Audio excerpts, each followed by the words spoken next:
فیض‌آباد پرفیض در برابر چنین فرزندان سربلند و فرزانه اش نفر را با نام مناسب محی‌الدین کبیری نیز دارد که داغ سیاه و پاک نشونده در بدن این خاک زرخیز گشته است. او شخصی است که این همه دلربایی نزدش منزلت و اعتبار ندارد. در این همه آفریده های طبیعت او با دیده های از حرص تنگ گشته و نفس حیوانی تنها چراگاهی را می‌بیند و خلاص. برایش فقط یک چیز مهم است: دامنه این چراگاه پیوسته وسیع‌تر گردد و بازار فروش وطن و ملت، دین و آیین اجدادان همیشه تفسان و گردان باشد. البته تا حال کسی تحقیق نکرده است که چی طور و با موافقه با کی یا کیها کبیری توانست با اهل عائله‌اش از کشور بی ممانعت بیرون رود.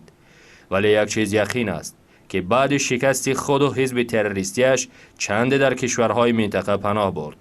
سپس خواجگانش بعد فشارهای رسمی تاجیکستان، بعد درک گناهشان در اساس آنکه به سرکرده تشکیلات تروریستی سابق حزب نهضت اسلامی پناهگاه دادند، مجبور شدند او را تا قلب اروپا انتقال دهند.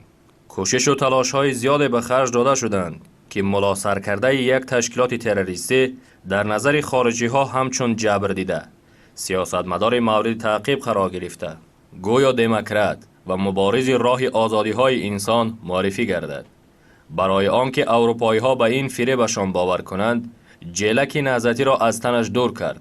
از تشکیلات با نام نهضت اسلامی رو گرداند. این تشکیلات خونخوار را با دست خونالود خودش از صحنه سیاسی بیرون کرد و او رسما اعلان کرد که از سابق حزب نهضت اسلامی دست کشید و راهبر تشکیلات به نام پیمان ملی تاجیکستان، در اصل پیمان ضد ملی تاجیکستان شده است. یعنی افسانه با زحمت بافته پیران نهضتی‌اش را در اساس چندین ساله بودن حزب نهضت اسلامی به باد فنا پرداخت. با یک حرف گوییم پیران نهضتی و مذهبیش را با چند پیسه به سودا زد.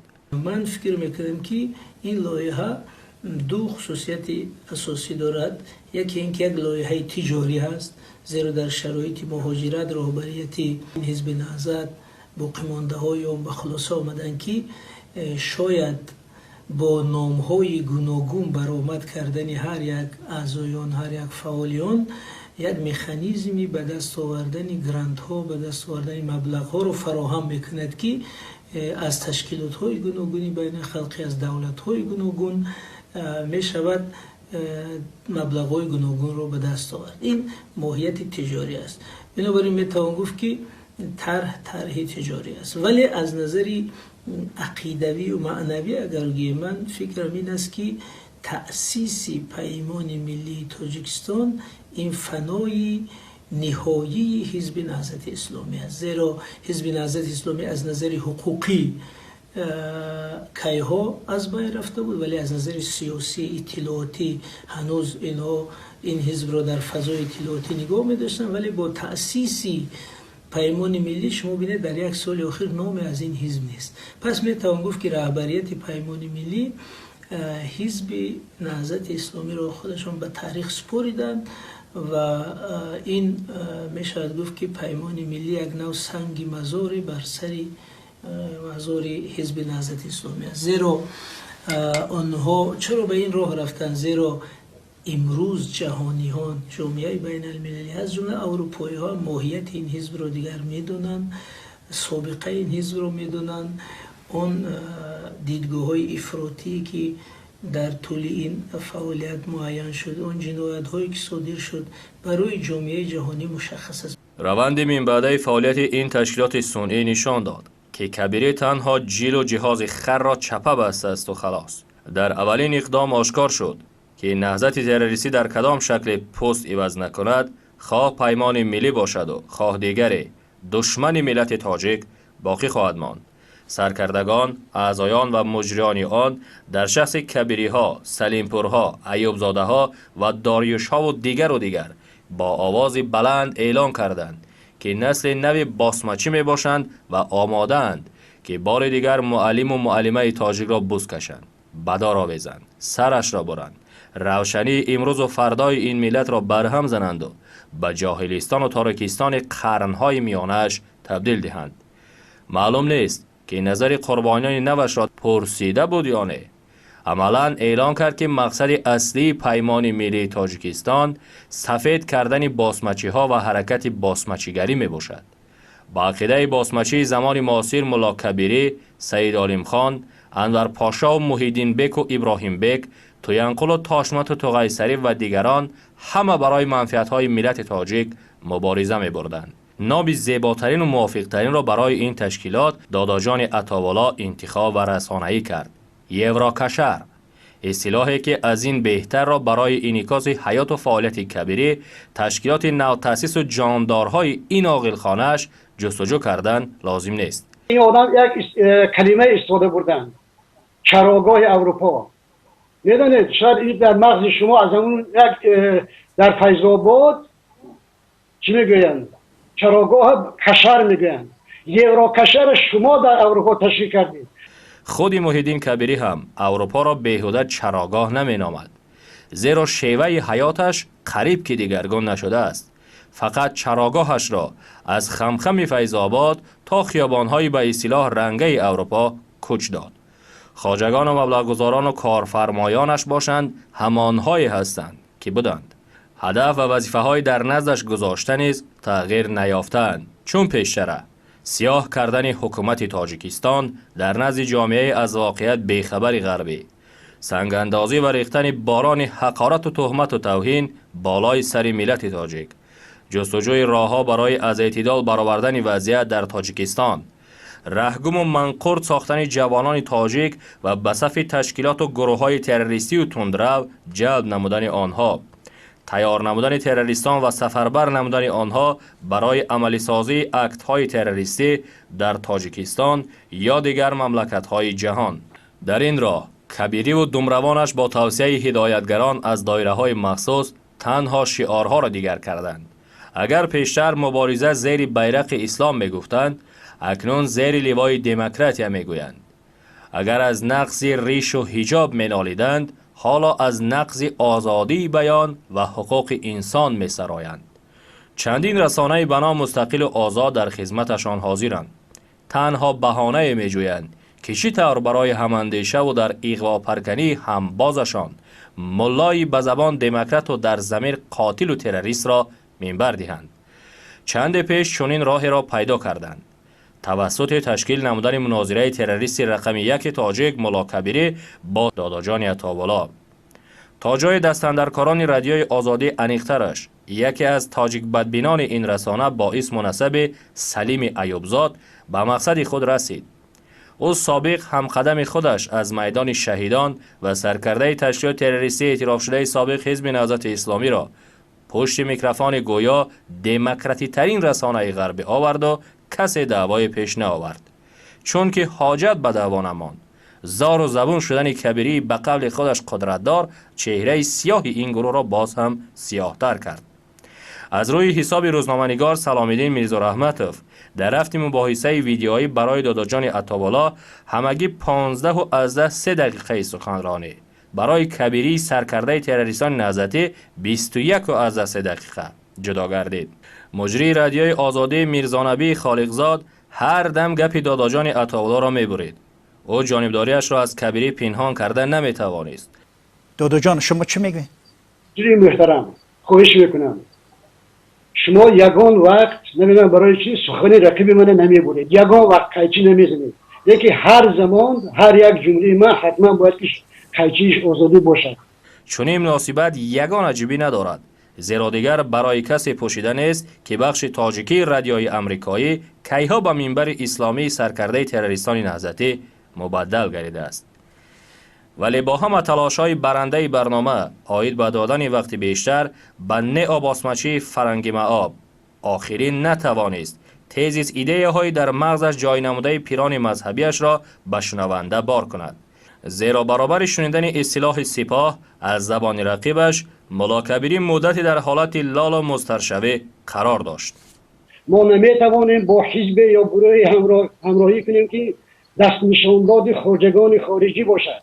ما نمیخواهیم با حزب همراه باشیم که در سخن یک چی میگوید و در عمل دیگر کار میکند.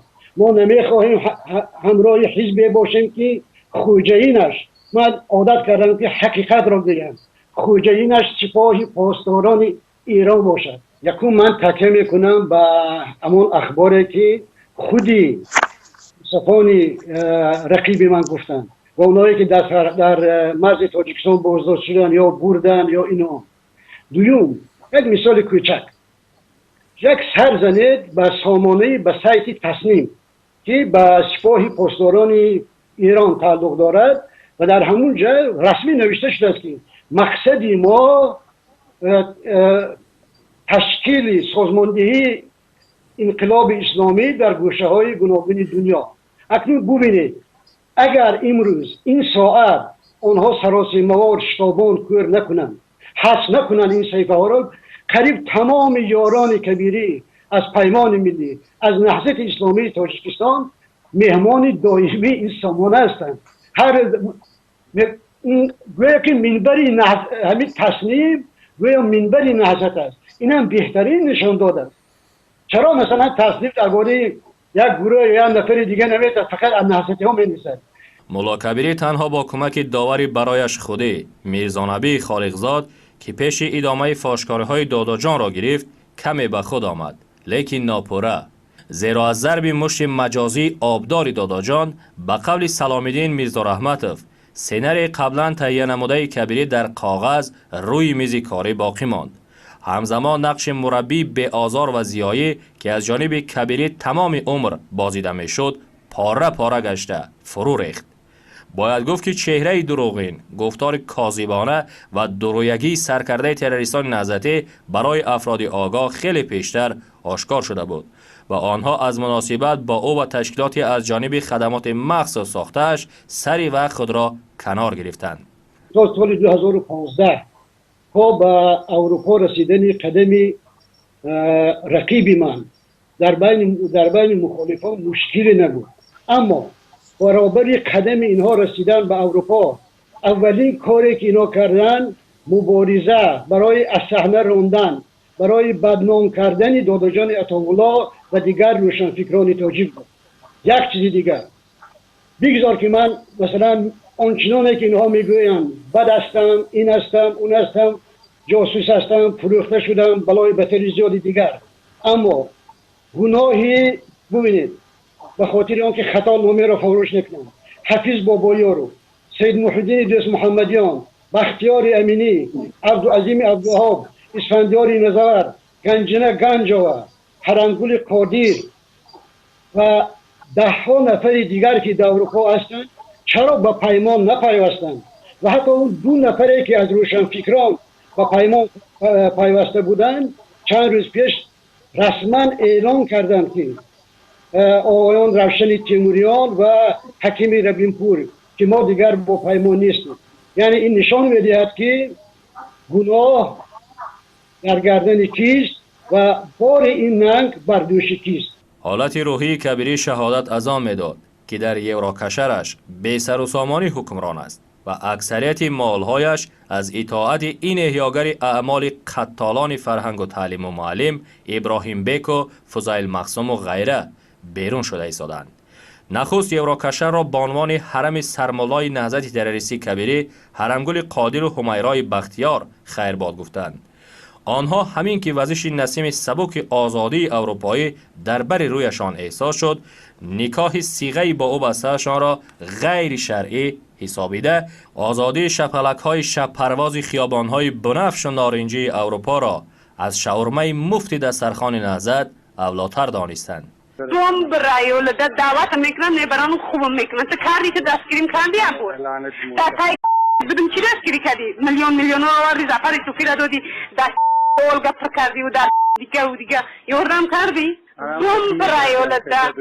پدر لعنت مشخر از گفتن و غیرون کردی بر پدرت لعنت خمسه که دوگین لعنتی اوکانی کاری که خود نکنی اگه پیش نظر بیاد بر پدرت لعنت اگه با دعواش هم خیلی که باید همین سحر ات هم کارمونی این پدرت دوگین باید ما ببینیم اصلا با همون باج دادیم ما برام بر پدرت لعنت حرام بسیار که پیش رفتن گوری سیاد گذاشت بر پدرت لعنت خمسه که پدر لعنتی در دوی همه چیز میفروختگی بر پدرت لعنت اینسانی پس همه پس داره که توی درجه نیست پدر لعنت نمیدونی چی کار کنی جنایتی میخوای بکن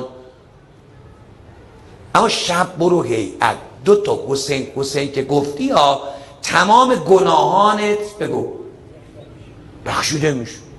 مال مردمم خوردی نوش جونه، تو فقط برو 2 تا حسین بگو صاف.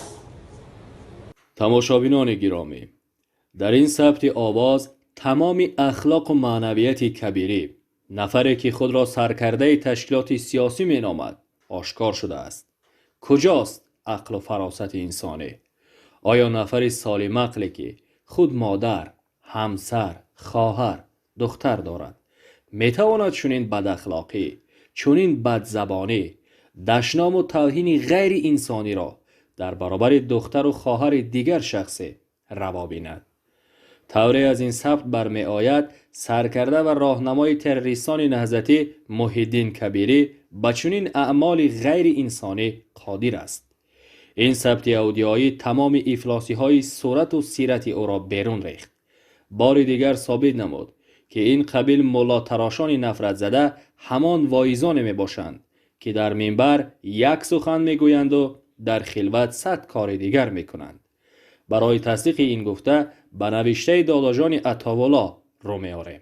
محیدین کبیری به نوار محرمانش که من نشر کرده بودم دیروز واکنش نشان داد.